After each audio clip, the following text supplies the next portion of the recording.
ಎಲ್ಲರಿಗೂ ನಮಸ್ಕಾರ. ಇಲ್ಲಿ ಕೊಟ್ಟಿರುವ ಚಿತ್ರಗಳನ್ನು ನೋಡಿ ನೈಸರ್ಗಿಕ ವ್ಯವಸ್ಥೆ ಜೀವಗಳನ್ನು ಬೆಂಬಲಿಸುತ್ತದೆ. ಇಲ್ಲಿ ನಾನು ಕೊಟ್ಟಿರತಕ್ಕಂಥ ಚಿತ್ರಗಳನ್ನೆಲ್ಲ ನೀವು ನೋಡ್ತಾ ಬಂದರೆ ಏನನ್ಸುತ್ತೆ, ಸೂರ್ಯನು ಭೂಮಿಯ ಮೇಲಿನ ಜೀವ ಜಗತ್ತಿಗೆ ಅಗತ್ಯವಾದ ಶಕ್ತಿಯನ್ನು ಒದಗಿಸುತ್ತಾನೆ. ಸಸ್ಯಗಳು ದ್ಯುತಿಸಂಶ್ಲೇಷಣ ಮೂಲಕ ಸೂರ್ಯನ ಶಕ್ತಿಯನ್ನು ಬಳಸಿ ಕಾರ್ಬನ್ ಡೈಆಕ್ಸೈಡ್ ಮತ್ತು ನೀರಿನಿಂದ ಆಹಾರವನ್ನು ತಯಾರಿಸುವುದರ ಜೊತೆಗೆ ಆಮ್ಲಜನಕವನ್ನು ಬಿಡುಗಡೆ ಮಾಡುತ್ತವೆ. ಪ್ರಾಣಿಗಳು ಮತ್ತು ಮಾನವರು ಉಸಿರಾಟಕ್ಕೆ ಆಮ್ಲಜನಕವನ್ನು ಬಳಸಿಕೊಂಡು ಕಾರ್ಬನ್ ಡೈಆಕ್ಸೈಡ್ ಅನ್ನು ಬಿಡುಗಡೆ ಮಾಡುತ್ತಾರೆ. ಸಸ್ಯಗಳು ಅದನ್ನು ಮತ್ತೆ ಬಳಸಿಕೊಳ್ಳುತ್ತವೆ. ಹೀಗೆ ಸೂರ್ಯ, ಸಸ್ಯಗಳು, ಪ್ರಾಣಿಗಳು ಮತ್ತು ಮಾನವ ಜೀವನ ಪರಸ್ಪರ ಸಂಬಂಧ ಹೊಂದಿವೆ. ಇದನ್ನು ನಾವು ಅರ್ಥ ಮಾಡಿಕೊಳ್ಳಬೇಕು. ಸೂರ್ಯ ಎಲ್ಲ ಜೀವಿಗಳಿಗೂ ಶಕ್ತಿಯನ್ನು ಕೊಡುತ್ತಾನೆ. ಅದು ಹೇಗೆ? ಸೂರ್ಯನ ಬೆಳಕು ಭೂಮಿಯ ಮೇಲಿನ ಬಹುತೇಕ ಜೀವಾಧಾರಿತ ಪ್ರಕ್ರಿಯೆಗಳಿಗೆ ಶಕ್ತಿ ಒದಗಿಸುವ ಪ್ರಾಥಮಿಕ ಶಕ್ತಿಯ ಮೂಲವಾಗಿದೆ. ಸೂರ್ಯನ ಕಿರಣದಲ್ಲಿರುವ ಫೋಟಾನ್ಗಳು ಬೆಳಕಿನ ಶಕ್ತಿಯ ಸಣ್ಣ ಪ್ಯಾಕೆಟ್ಗಳು. ಅವುಗಳಿಗೆ ಕ್ವಾಂಟಾ ಎಂದು ಕರೆಯುತ್ತಾರೆ. ಸಸ್ಯಗಳು ಈ ಕ್ವಾಂಟಾವನ್ನು ಉಪಯೋಗಿಸಿಕೊಂಡು ಎಲ್ಲ ಜೀವಿಗಳಿಗೂ ಅಗತ್ಯವಾದ ಆಹಾರವನ್ನು ತಯಾರಿಸುತ್ತವೆ. ಎಡಗಡೆ ತೋರಿಸುವ ಚಿತ್ರಗಳಲ್ಲಿ ಸಸ್ಯಗಳಲ್ಲಿ ಇರುವ ಪ್ಲಾಸ್ಟಿಡ್ಸ್ ಎಂಬ ಅಂಗಾಂಶಗಳನ್ನು ತೋರಿಸಿದ್ದೇನೆ. ಅದರಲ್ಲಿ ಕ್ಲೋರೋಪ್ಲಾಸ್ಟ್, ಕ್ರೋಮೋಪ್ಲಾಸ್ಟ್, ಲ್ಯೂಕೋಪ್ಲಾಸ್ಟ್ ಮತ್ತು ಇತರೆ ಪ್ಲಾಸ್ಟಿಡ್ಗಳಿರುತ್ತೆ. ಪ್ಲಾಸ್ಟಿಡ್ಗಳು ಸಸ್ಯ ಮತ್ತು ಶೈವಲಗಳ ಜೀವಕೋಶಗಳಲ್ಲಿ ಕಂಡುಬರುವ 2 ಪೊರೆಗಳನ್ನು ಹೊಂದಿರುವ ಕೋಶಾಂಗಿಗಳು. ಆರ್ಗೆನಲ್ಸ್ ಅಂತ ಕರಿತೀವಲ್ಲ, ಅದು ಆರ್ಗೆನಲ್ಸು. ಇವು ಹೇಗೆ ಸೂರ್ಯಶಕ್ತಿಯನ್ನ ಉಪಯೋಗಿಸಿಕೊಂಡು ಆಹಾರವನ್ನು ಮಾಡುತ್ತೆ ಅನ್ನುವುದನ್ನ ವಿಜ್ಞಾನದಲ್ಲಿ ಕಲಿಯಬಹುದು. ಸ್ವಲ್ಪ ವಿವರವಾಗಿ ಹೇಳಬೇಕು ಅಂತ ಇಲ್ಲಿ ಚಿತ್ರಗಳನ್ನು ಕೊಟ್ಟಿದ್ದೇನೆ. ಎಡಭಾಗದಲ್ಲಿ ಒಂದು ಎಲೆಯ ಚಿತ್ರ. ಎಲೆಯ ಮೇಲೆ ಸೂರ್ಯನ ಕಿರಣ ಬೀಳ್ತಾ ಇದೆ. ಸೂರ್ಯನ ಕಿರಣ ಎಲ್ಲಿ ಬೀಳುತ್ತೆ ಅಂತ ಹೇಳಿದರೆ, ಸೂರ್ಯನ ಕಿರಣ ಕ್ಲೋರೋಪ್ಲಾಸ್ಟ್ಗಳ ಮೇಲೆ ಹೋಗುತ್ತೆ. ಕ್ಲೋರೋಪ್ಲಾಸ್ಟ್ ತೋರಿಸಿದೀನಿ ನೋಡಿ, ಸಣ್ಣ ಸಣ್ಣ ಮೈಕ್ರೋಸ್ಕೋಪಿಕ್ ಸೂಕ್ಷ್ಮದರ್ಶಿಗಳು. ಸೂಕ್ಷ್ಮವಾಗಿರ್ತಕ್ಕಂಥ ಈ ಕ್ಲೋರೋಪ್ಲಾಸ್ಟ್ಗಳು ಎಲೆಯ ಕೋಶಗಳಲ್ಲಿ ಇರುತ್ತವೆ. ಪ್ರತಿಯೊಂದು ಕ್ಲೋರೋಪ್ಲಾಸ್ಟ್ ಅನ್ನ ನಾವು ಓಪನ್ ಮಾಡಿ ನೋಡಿದರೆ ಅದರ ಒಳಗಡೆ ಸಣ್ಣ ಕಂದು ಕಾಯಿನ್ಗಳ ರೀತಿ ಹೋಲುವ ಅನೇಕ ಹಸಿರು ಬಣ್ಣದ ಗುಂಡು ಚಕ್ರಗಳ ತರ ಕಂಡು ಬರುತ್ತೆ. ಬಲಗಡೆ ತೋರಿಸ್ತಾ ಇದ್ದೀನಿ. ಅವುಗಳಿಗೆ ಗ್ರಾನ ಅಂತ ಕರೀತಾರೆ. ಕೆಳಗೆ ತೋರಿಸಿದೀನಿ. ಗ್ರಾನ ಅಂತಕ್ಕಂಥದ್ದು ಸಣ್ಣ ಮೈಕ್ರೋಸ್ಕೋಪಿಕ್, ಕಣ್ಣಿಗೆ ಕಾಣಿಸದೇ ಇರತಕ್ಕಂಥ ಸಣ್ಣ ಚೀಲಗಳು. ಆ ಚೀಲಗಳು ಒಟ್ಟಾಗಿ ಸೇರ್ಕೊಂಡಾಗ ಗ್ರಾನ ಅಂತ ಕರೀತಾರೆ. ಒಂದೇ ಒಂದು ಚೀಲವನ್ನು ನಾವು ತೆಗೆದುಕೊಂಡ್ರೆ ಅದಕ್ಕೆ ಥೈಲಕಾಯ್ಡ್ ಅಂತ ಕರಿಬೇಕು. ಚಿತ್ರದಲ್ಲಿ ತೋರಿಸಿದೀನಿ ನೋಡಿ, ಕ್ಲೋರೋಪ್ಲಾಸ್ಟ್, ಗ್ರಾನ, ಅದರಲ್ಲಿ 4 ಥೈಲಕಾಯ್ಡ್ ತೋರಿಸಿದೀನಿ, 1 ಥೈಲಕಾಯ್ಡ್. ಇದರ ಒಳಭಾಗದಲ್ಲಿ ಕ್ಲೋರೋಫಿಲ್ ಇರುತ್ತೆ. ಈ ಕ್ಲೋರೋಫಿಲ್ ಅಂತಕ್ಕಂಥದ್ದೇ ಬಹಳ ಮುಖ್ಯವಾಗಿರ್ತಕ್ಕಂಥದ್ದು. ಸೂರ್ಯನ ಕಿರಣಗಳ ಬಿದ್ದಾಗ ಇವುಗಳಲ್ಲಿ ಅನೇಕ ಜೈವಿಕ ರಾಸಾಯನಿಕ ಕ್ರಿಯೆಗಳು ನಡೆಯುತ್ತೆ. ಇಲ್ಲಿ 2 ಚಿತ್ರವನ್ನು ತೋರಿಸಿದ್ದೀನಿ. ಇಲ್ಲಿ ಸ್ವಲ್ಪ ವಿವರವಾಗಿ ಹೇಳ್ತೀನಿ. ಹಸಿರು ಬಣ್ಣದ ಸಣ್ಣ ಕಣಗಳ ತರ ಕಾಣಿಸ್ತಾ ಇದೆಯಲ್ಲ, ಅವೇ ಕ್ಲೋರೋಪ್ಲಾಸ್ಟ್ಗಳು. ಅದು ಸಸ್ಯದ ಹಸಿರು ಎಲೆಯ ಕೋಶಗಳಲ್ಲಿ ಇರುತ್ತೆ. ಇವು ಕೋಶಕಾಂಗಗಳು. ಕ್ಲೋರೋಪ್ಲಾಸ್ಟ್ಗಳು ದ್ಯುತಿಸಂಶ್ಲೇಷಣೆಗೆ ವಿಶೇಷವಾಗಿ ಹೊಂದಿಕೊಂಡಿರುತ್ತವೆ. ಇದರ ಒಳಭಾಗದಲ್ಲಿ ಕ್ಲೋರೋಫಿಲ್ ಇರುತ್ತೆ. ಕ್ಲೋರೋಫಿಲ್ ಅಂತಕ್ಕಂಥದ್ದು ಹಸಿರು ವರ್ಣ ದ್ರವ್ಯ. ಇದರ ಒಳಭಾಗದಲ್ಲಿ ಅಂದರೆ ಕ್ಲೋರೋಫಿಲ್ ಎಲ್ಲಿರುತ್ತೆ ಅಂದರೆ ಥೈಲಕಾಯ್ಡ್ಗಳಂತಕ್ಕಂಥದ್ದು. ಅದು ಒಂದು ಕ್ಲೋರೋಪ್ಲಾಸ್ಟಿನ ಒಳಗಿರ್ತಕ್ಕಂಥದ್ದು ಚಪ್ಪಟೆಯಾಗಿರುವ ಗುಂಡು ಚೀಲ, ಥೈಲೋಕಾಯ್ಡ್ ಡಿಸ್ಕಿನ ಹಾಗಿರುತ್ತೆ. ಇದನ್ನು ಒಟ್ಟಾಗಿ ಸೇರ್ಕೊಂಡು ಒಂದೇ ಒಂದು ಗುಂಪನ್ನು ತೆಗೆದುಕೊಂಡಾಗ ಅದಕ್ಕೆ ಗ್ರಾನಮ್ ಅಂತ ಕರೀತಾರೆ. ಅದೇ ರೀತಿ ಅನೇಕ ಗ್ರಾನಮ್ಗಳು ಸೇರ್ಕೊಂಡಾಗ ಗ್ರಾನ ಅಂತ ಕರೀತಾರೆ. ಅಂದರೆ ಗ್ರಾನ, ಗ್ರಾನಮ್ ಇವುಗಳೆಲ್ಲವೂ ಸಹಿತ ಥೈಲಕಾಯ್ಡಿಗೆ ಹೊಂದಿಕೊಂಡಿರ್ತಕ್ಕಂಥ ಪದಗಳು. ಎರಡು ಚಿತ್ರವನ್ನು ತೋರಿಸಿದ್ದೀನಿ. ನೀರು ಭೂಮಿಯಿಂದ ಬೇರುಗಳ ಮೂಲಕ ಎಲೆಗಳಿಗೆ ಬರುತ್ತೆ. ಎಲೆಗಳಿಗೆ ಬಂದಾಗ ಎಲೆಗಳಿಗೆ ಸ್ಟೊಮ್ಯಾಟಾಗಳಿಂದ ಇಂಗಾಲದ ಡೈಆಕ್ಸೈಡ್ ಮತ್ತೆ ಎಲೆಯ ಒಳಭಾಗದಲ್ಲಿ ಬರುತ್ತೆ. ನೀರು ಭೂಮಿಯಿಂದ ಬರುತ್ತೆ, ಇಂಗಾಲದ ಡೈಆಕ್ಸೈಡ್ ಗಾಳಿಯಿಂದ ಬರುತ್ತೆ. ಇವೆರಡೂ ಸಹಿತ ಕ್ಲೋರೋಪ್ಲಾಸ್ಟ್ನ ಒಳಭಾಗದಲ್ಲಿ ಹೋಗುತ್ತೆ. ಆ ಕ್ಲೋರೋಪ್ಲಾಸ್ಟ್ ಒಳಭಾಗದಲ್ಲಿ ಹೋದಾಗ ಸೂರ್ಯನ ಕಿರಣಗಳು, ಫೋಟಾನ್ ಅಂತ ಹೇಳ್ತೀವಲ್ಲ, ಆ ಫೋಟಾನ್ ಕಣಗಳು ಕ್ಲೋರೋಫಿಲ್ ಮೇಲೆ ಬೀಳುತ್ತೆ. ಕ್ಲೋರೋಫಿಲ್ ಕ್ಲೋರೋಪ್ಲಾಸ್ಟ್ನ ಒಳಗಿರುತ್ತೆ. ಕ್ಲೋರೋಫಿಲ್ ಮೇಲೆ ಫೋಟಾನ್ಗಳು ಬಿದ್ದಾಗ ಎಲೆಕ್ಟ್ರಾನ್ಗಳು ಉದ್ದೀಪನಗೊಳ್ಳುತ್ತೆ. ಕ್ಲೋರೋಫಿಲ್ ಎಲೆಕ್ಟ್ರಾನ್ಗಳು ಉದ್ದೀಪನಗೊಳ್ಳುತ್ತೆ, ಹೆಚ್ಚು ಶಕ್ತಿಯನ್ನು ಅವು ಪಡೆದುಕೊಳ್ಳುತ್ತೆ. ಹಾಗಾಗಿ ಎಲೆಕ್ಟ್ರಾನ್ ಒಂದು ಕಡೆಯಿಂದ ಇನ್ನೊಂದು ಕಡೆಗೆ ಸಾಗಣೆ ಶುರುವಾಗುತ್ತೆ. ಈ ರೀತಿ ಸಾಗುವ ಸಮಯದಲ್ಲಿ ಅನೇಕ ರಾಸಾಯನಿಕ ಕ್ರಿಯೆಗಳಾಗುತ್ತೆ.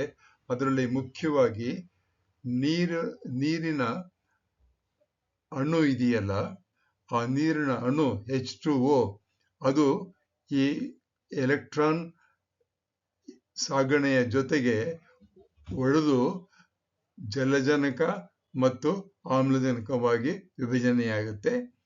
ಜಲಜನಕ ಇಂಗಾಲದ ಡೈಆಕ್ಸೈಡ್ ಜೊತೆಗೆ ಸೇರಿಕೊಂಡು ರಾಸಾಯನಿಕ ಶಕ್ತಿಯನ್ನು ಅದನ್ನು ಸೇರಿಸಿಕೊಂಡು ಗ್ಲೂಕೋಸ್ ಆಗುತ್ತೆ. ಆಮ್ಲಜನಕ ಹೊರಭಾಗಕ್ಕೆ ಬರುತ್ತೆ. ಇದರ ವಿವರಣೆ ಜಾಸ್ತಿ ನಾನು ಹೇಳ್ತಾ ಇಲ್ಲ, ಇದು ಸಾಮಾನ್ಯ ಜನರಿಗೆ ಗೊತ್ತಾಗಲಿ ಅಂತ ಈ ರೀತಿಯಾಗಿ ಸೂಕ್ಷ್ಮವಾಗಿ ಹೇಳಿದ್ದೀನಿ. ಸರಳವಾಗಿ ಕಲ್ತ್ಕೊಳ್ಬೇಕು ಅಂತ ಹೇಳಿದರೆ ಇಷ್ಟು ಹೇಳ್ಬೋದು. ಬೆಳಕಿನ ಶಕ್ತಿ ದ್ಯುತಿ ಸಂಶ್ಲೇಷಣಾ ಕ್ರಿಯೆಗಳಿಗೆ ಚಾಲನೆ ನೀಡುತ್ತೆ. ದ್ಯುತಿ ಸಂಶ್ಲೇಷಣಾ ಕ್ರಿಯೆ ಅಂದರೆ ಸೂರ್ಯನ ಬೆಳಕಿನಿಂದ ಎಲೆಗಳಲ್ಲಿರ್ತಕ್ಕಂಥ ಕ್ಲೋರೋಫಿಲ್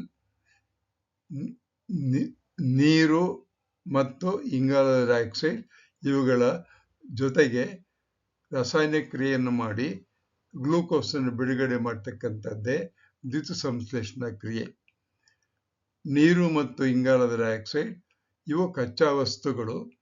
ಇವುಗಳಿಂದ ಕಾರ್ಬೋಹೈಡ್ರೇಟ್ ಅಂದರೆ ಗ್ಲೂಕೋಸ್ ಮತ್ತು ಇತರ ವಸ್ತುಗಳು ತಯಾರಾಗುತ್ತೆ. ಅದು ಪ್ರಾಣಿಗಳಿಗೆ ಬೇಕಾಗಿರ್ತಕ್ಕಂಥ ಆಹಾರಗಳು. ಜೊತೆಗೆ ಆಮ್ಲಜನಕ ಬಿಡುಗಡೆಯಾಗುತ್ತೆ. ಆಮ್ಲಜನಕ ಎಲ್ಲ ಜೀವಿಗಳಿಗೂ ಬೇಕಾಗಿರ್ತಕ್ಕಂಥ ಒಂದು ಮುಖ್ಯವಾಗಿರ್ತಕ್ಕಂಥ ವಸ್ತು. ನೀರು ಅಂತಿಮವಾಗಿ ಥೈಲಕಾಯ್ಡ್ ಪೊರೆಯಲ್ಲಿರುತ್ತೆ. ಅದು ಫೋಟೋಸಿಸ್ಟಮ್ 2 ಎನ್ನುವುದರಲ್ಲಿ ಬಳಕೆಯಾಗುತ್ತೆ. ಅಂದರೆ ದ್ಯುತಿ ಸಂಶ್ಲೇಷಣಾ ಕ್ರಿಯೆ 2 ಹಂತಗಳಲ್ಲಾಗುತ್ತೆ. ಒಂದು ಹಂತ ಗ್ರಾನಾದಲ್ಲಾಗುತ್ತೆ, ಇನ್ನೊಂದು ಹಂತ ಸ್ಟ್ರೋಮಾದಲ್ಲಾಗುತ್ತೆ. ಸ್ಟ್ರೋಮಾ ಅನ್ನೋದೆಲ್ಲಿದೆ? ಥೈಲಕಾಯ್ಡ್ ಇರುತ್ತಲ್ಲ, ಥೈಲಕಾಯ್ಡಿನ ಹೊರಭಾಗದಲ್ಲಿರ್ತಕ್ಕಂಥ ಎಲ್ಲ ಭಾಗ ಕ್ಲೋರೋಪ್ಲಾಸ್ಟ್ನಲ್ಲಿ ಸ್ಟ್ರೋಮಾ ಅಂತ ಕರೀತಾರೆ. ಅದರಲ್ಲಿ ಅನೇಕ ಜೈವಿಕ ಕ್ರಿಯೆಗಳು ನಡೆಯುತ್ತೆ.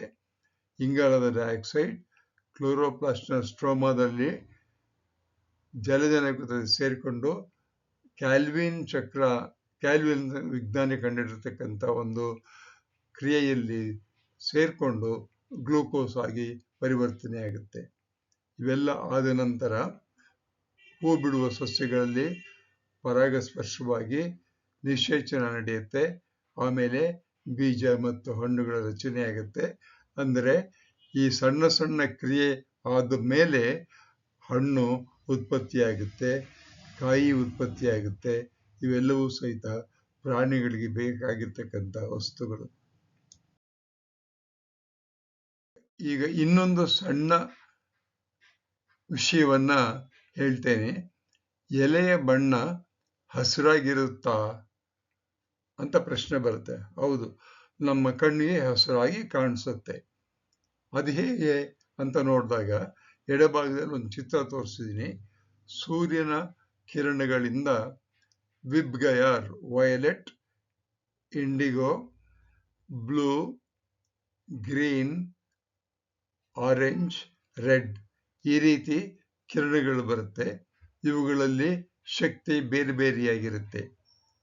ಈ ಎಲೆ ಇದೆಯಲ್ಲ, ಅದು ಕೆಂಪು ಮತ್ತು ನೀಲಿ ಬಣ್ಣ ಇವುಗಳಲ್ಲಿರ್ತಕ್ಕಂಥ ಶಕ್ತಿಯನ್ನು ಹೀರ್ಕೊಳ್ಳುತ್ತೆ. ಹೀರ್ಕೊಂಡು ದ್ಯುತಿಸಂಶ್ಲೇಷಣ ಕ್ರಿಯೆಯನ್ನು ಮಾಡುತ್ತೆ. ಆದರೆ ಹಳದಿ ಮತ್ತು ಗ್ರೀನ್ ಹಸಿರು ಬಣ್ಣವನ್ನ ಎಲೆಗಳು ಹೀರ್ಕೊಳ್ಳೋಕ್ಕಾಗಲ್ಲ. ಅದು ಪ್ರತಿಫಲನ ಮಾಡುತ್ತೆ. ಆ ಪ್ರತಿಫಲನ ಮಾಡುವುದರಿಂದ ಎಲೆಗಳು ನಮ್ಮ ಕಣ್ಣಿಗೆ ಹಸಿರಾಗಿ ಕಾಣಿಸುತ್ತೆ. ಇದು ಅತ್ಯಂತ ಸಂಕೀರ್ಣವಾಗಿರ್ತಕ್ಕಂಥ ವಿಚಾರ. ಇಷ್ಟು ತಿಳ್ಕೋಬಹುದು. ಎಲೆ ಹಸಿರಾಗಿ ಕಾಣೋದಕ್ಕೆ ಕಾರಣವೇನು ಅಂದರೆ ಸೂರ್ಯ ಬೆಳಕಿನಲ್ಲಿರ್ತಕ್ಕಂಥ ಹಸಿರು ಮತ್ತು ಹಳದಿಯ ಕಿರಣಗಳನ್ನ ಇದು ಪ್ರತಿಫಲನ ಮಾಡುತ್ತೆ. ಅದೇ ಎಲೆಯನ್ನು ನಾವು ಸಂಪೂರ್ಣ ಕತ್ತಲೆಯಲ್ಲಿ ತೆಗೆದುಕೊಂಡು ಹೋದಾಗ ಹಸಿರು ಎಲೆಯನ್ನ ನಮಗೆ ಹಸಿರು ಬಣ್ಣ ಕಂಡು ಬರಲ್ಲ. ಆದ್ದರಿಂದ ಹಸಿರು ಬಣ್ಣ ಕಾಣಿಸತಕ್ಕಂಥದ್ದು ನಮಗೆ ನಮ್ಮ ಕಡೆಗೆ ಬರ್ತಕ್ಕಂಥದ್ದು ಎಲೆಗಳು ಪ್ರತಿಫಲಿಸ್ತಕ್ಕಂಥ ಬಣ್ಣಗಳು. ಇದನ್ನ ನಾವು ಜ್ಞಾಪಕ ಇಟ್ಕೋಬೇಕು. ಸೂರ್ಯನು ಭೂಮಿಯ ಮೇಲಿನ ಜೀವ ಜಗತ್ತಿಗೆ ಅಗತ್ಯವಾದ ಶಕ್ತಿಯನ್ನು ಒದಗಿಸುತ್ತಾನೆ. ಸಸ್ಯಗಳು ದ್ಯುತಿ ಸಂಶ್ಲೇಷಣೆಯ ಮೂಲಕ ಸೂರ್ಯಶಕ್ತಿಯನ್ನು ಬಳಸಿ ಕಾರ್ಬನ್ ಡೈಆಕ್ಸೈಡ್ ಮತ್ತು ನೀರಿನಿಂದ ಆಹಾರವನ್ನು ತಯಾರಿಸುವುದರ ಜೊತೆಗೆ ಆಮ್ಲಜನಕವನ್ನು ಬಿಡುಗಡೆ ಮಾಡುತ್ತವೆ. ಪ್ರಾಣಿಗಳು ಮತ್ತು ಮಾನವರು ಉಸಿರಾಟಕ್ಕೆ ಆಮ್ಲಜನಕವನ್ನು ಬಳಸಿಕೊಂಡು ಕಾರ್ಬನ್ ಡೈಆಕ್ಸೈಡ್ ಅನ್ನು ಬಿಡುಗಡೆ ಮಾಡುತ್ತಾರೆ. ಸಸ್ಯಗಳು ಕಾರ್ಬನ್ ಡೈಆಕ್ಸೈಡ್ ಅನ್ನು ಮತ್ತೆ ಬಳಸಿಕೊಳ್ಳುತ್ತವೆ. ಆದ್ದರಿಂದ ಸಸ್ಯಗಳು ನಮಗೆ ಬೇಕಾದ ಆಹಾರ ಮತ್ತು ಆಮ್ಲಜನಕವನ್ನು ಕೊಡುತ್ತವೆ. ಪ್ರತಿಯಾಗಿ ಪ್ರಾಣಿಗಳು ಮತ್ತು ಮನುಷ್ಯರು ಸಸ್ಯಗಳಿಗೆ ಇಂಗಾಲದ ಡೈಆಕ್ಸೈಡ್ ಅನ್ನು ಕೊಡುತ್ತಾರೆ. ಪ್ರಾಣಿಗಳು, ಸಸ್ಯಗಳು, ಪ್ರಕೃತಿ ಹೀಗೆ ಪರಸ್ಪರ ಸಂಬಂಧವನ್ನು ಹೊಂದಿವೆ. ಇದನ್ನು ನಾವು ಮರೆಯಬಾರದು. ಪ್ರಕೃತಿಯಲ್ಲಿ ಈ ಮೂರರಲ್ಲಿ ವ್ಯತ್ಯಾಸವಾದಾಗ ನಮಗೆ ತೊಂದರೆ ಆಗೋದು ಬಹಳ ಜಾಸ್ತಿ ಆಗಿರುತ್ತೆ. ಇತ್ತೀಚೆಗೆ ನಾವು ನೋಡ್ತಾ ಇದ್ದೀವಿ, ಅನೇಕ ಕಡೆಗಳಲ್ಲಿ ಪ್ರಕೃತಿಯ ಸಮತೋಲನ ಹೆಚ್ಚು ಕಡಿಮೆಯಾಗಿ ಅನೇಕ ಜೀವಿಗಳು ನಾಶವಾಗುತ್ತಿವೆ. ನಾವು ಯಾವಾಗಲೂ ಇಕೋಸಿಸ್ಟಮ್ ಇದನ್ನ ಕೆಡಿಸಬಾರದು. ಒಂದು ಕಾನ್ಸೆಪ್ಟ್ ಅನ್ನ ಹೇಳಬೇಕು ಅಂತ ನಾನು ತೀರ್ಮಾನ ಮಾಡಿ ಇದರ ಕಂಟೆಂಟು, ಡಿಸೈನು, ವಾಯ್ಸು ನಾನು ಸಿ.ಜಿ. ನಾಗರಾಜ ಕೊಟ್ಟಿದ್ದೀನಿ. ಸೈಂಟಿಫಿಕ್ ರೆಫರೆನ್ಸಸ್ನ ಸರಿ ತಪ್ಪು ಅನ್ನೋದನ್ನ ChatGPT ಓಪನ್ ಇಂದ ತಗೊಂಡಿದ್ದೀನಿ. ಕೆಲವು ಚಿತ್ರಗಳನ್ನ AI ರಿಕ್ವೆಸ್ಟ್ ಮಾಡ್ಕೊಂಡು ಜನರೇಟ್ ಮಾಡಿ ಅದನ್ನು ನಾನು ಬಳಸಿದ್ದೀನಿ. ಈ ವಿಡಿಯೋ ಪ್ರಿಪೇರ್ ಮಾಡೋದು ಕೇವಲ ಎಜುಕೇಶನಲ್ ಪರ್ಪಸ್ಗೋಸ್ಕರ. ಇದರಿಂದ ಯಾರಿಗೂ ಜ್ಞಾನ ಬಿಟ್ಟು ಬೇರೆ ಏನೂ ಲಾಭ ಇಲ್ಲ. ನನ್ನ ಯೂಟ್ಯೂಬು @ನಾಗರಾಜ ಚಿತ್ರದುರ್ಗ 1938. ಈ ಚಾನಲ್ ಪರೀಕ್ಷೆಗೋಸ್ಕರ ಅಲ್ಲ, ಸಾಮಾನ್ಯ ಜನರಿಗೆ, ವಿದ್ಯಾರ್ಥಿಗಳಿಗೆ ಅರ್ಥವಾಗಲಿ, ತಿಳ್ಕೊಳ್ಳಿ ಎಕ್ಸ್ಟ್ರಾ ಅಂತ ಮಾಡಿದ್ದೀನಿ. ಪ್ರಕೃತಿಯಲ್ಲಿ ಆಗ್ತಕ್ಕಂಥ ಕ್ರಿಯೆಗಳನ್ನು ಅರ್ಥ ಮಾಡಿಸುವುದಕ್ಕೆ ಪ್ರಯತ್ನ ಮಾಡ್ತಾ ಇದ್ದೀನಿ. ಎಲ್ಲರಿಗೂ ಧನ್ಯವಾದಗಳು. ನಮಸ್ಕಾರ.